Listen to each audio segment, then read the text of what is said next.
امیر کائنات کعبے دے اندر تشریف لے آئے، حکم پروردگار ہویا، اے اللہ دے رسول کعبے میں تشریف لے جاؤ اور اپنے ہاتھوں کو رحل بناؤ۔ امیر کائنات کو بلکہ یوں کہوں رسول خدا کو حکم ہوا کہ اپنے ہاتھوں کو رحل بناؤ اور ناطق قرآن کو اٹھاؤ۔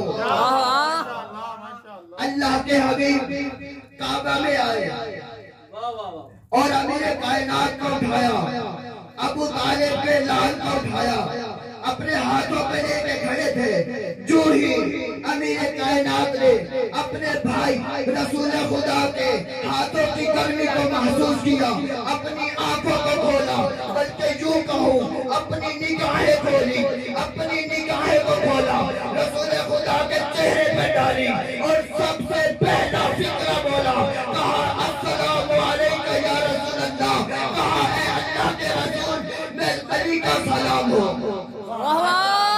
اور دنیا والوں کو میں یہ بتانا چاہتا ہوں، آج یہ لوگ یا رسول اللہ کہہ کر سڑکوں پہ آ کر بربادیاں کر رہے ہیں، لوگوں کے نقصانات کر رہے ہیں۔ میں ان سے ایک کلمہ پوچھنا چاہتا ہوں، سب سے پہلے ان سے پوچھئے کہ سب سے پہلا کلمہ یا رسول اللہ کس نے کہا تھا؟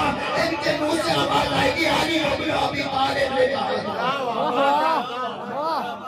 سب سے پہلا فکرہ ابن ابی طالب نے کہا تھا، اور چونکہ علی ابن ابی طالب اپنے بھائی رسول خدا کے ہاتھوں پہ آئے، توجہ میری طرف رکھیے گا، علی ابن ابی طالب نے اپنی نگاہوں کو کھولا، یوں کہوں تو بہتر ہوگا، رسالت کی آنکھیں امامت کے چہرے پر تھی، امامت کی آنکھیں رسالت کے چہرے پر تھی۔ امامت نے رسول خدا سے کیا بولا؟ کہا یا رسول اللہ قرآن سناؤ، زبور سناؤ، انجیل سناؤ۔ اب کعبہ کی دیوار آج تک علی ابن ابی طالب کا قصیدہ پڑھ رہی ہے، اور ان ترانوں کو بہت چھپانے کی بڑی بڑی کوششیں کی گئی۔ آخری جملہ جہاں تمام دیواروں، کعبے کی دیوار جو اس میں دراڑیں پڑی ہوئی ہیں، آج تک علی ابن ابی طالب کا قصیدہ پڑھ رہی ہے، اور ان قصیدوں کو، ان دراڑوں کو چھپانے کی بڑی بڑی کوششیں کی گئی۔